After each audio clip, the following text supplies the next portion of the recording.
and welcome back to Living and Investing in Cleveland. I am Sophie Boland. I am a realtor with Keller Williams Greater Metropolitan, and I am also an avid investor in the Cleveland real estate market. As some of you know, I have started converting some of my long-term rentals into Airbnbs to see if they're actually viable options in this market and how profitable they are in comparison to the long-term tenants. So this is my first update. It's been 10 weeks and I do have quite a bit of data to share with you. All right, so as you know, I have been converting one of my long-term units into an Airbnb. I've called it the Distinguished Traveler because I was told that you need to have a theme for your Airbnb units. This particular unit is in Cleveland Heights on Coventry. It is the third floor of a duplex, 2 bedrooms. It has central AC. It's very nice, but it does not have a full kitchen. So that is one of the drawbacks. The long-term tenants were paying $900 a month in rent, plus their electric and heat. So this is my first 10 weeks. I started having my first guest on mid-December, actually on December 16th. They were my second floor tenants' parents. They were my first guests. So let's look at the reservations so far with the Airbnb. In December, like I stated, I started on December 16th. I only had half a month worth of income, but for those 2 weeks, I did generate $1,600 in fees for the Airbnb. Because they were my second floor tenants guests, I did not use the manager at this time. I just did this on my own. I did have to pay the electric, heat, and the Wi-Fi cable. So I netted for December 2021, $1,478. January was actually a little lower. I only netted $978, $468 went to management. Then you've got the electric, heat, Wi-Fi cable. So my net income for January was $376.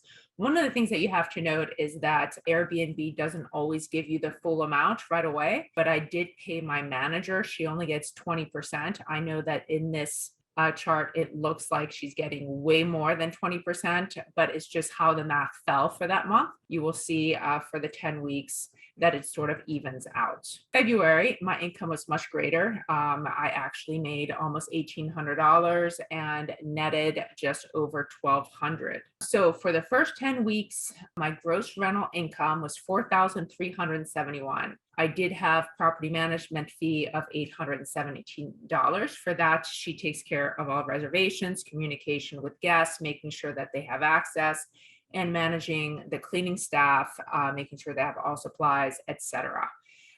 I'm totally hands off with the Airbnb rentals. And then the utilities, obviously, I have to pay those. The guests do not pay those. So that was $486. So my net rental income was $3,068 for 10 weeks. When you compare that to the long-term tenants, they would have paid me $2,250. And like I just said, for Airbnb, I generated $3,068 in net income. That is an increase of 36%. Just blew me away. Definitely much higher than I had anticipated, especially since I had no reviews yet. It's the middle of winter in Cleveland, and I had just gotten started. So let's look at some other metrics. Total so far, I have 9 reservations. 5 of those are past. 1 I'm hosting currently, and I have 3 upcoming already. Some of my guests have leased out to the beginning of May. Typically, I host 2 guests at a time, and they stay for 2 nights. My longest stay, who was a musician for the Cleveland Orchestra, stayed 35 nights. So out of the 75 possible nights available in those 10 weeks, 61 were rented out. So I had an 81% occupancy rate. Again, in the middle of winter and just getting started. So I think those are fantastic numbers. I'm very excited about this. I'm actually about to convert a second unit into an Airbnb. Hopefully I have the same results. I will definitely keep you posted on that. And here we have it. First 10 weeks in business as an Airbnb. I had no reviews. It was the middle of winter in Cleveland. And I think that the numbers are fantastic. They are much better than what I had anticipated. And I cannot wait to see what happens in the spring, the summer, the fall, when people are coming in for shows and, just visiting family, graduations, those types of things.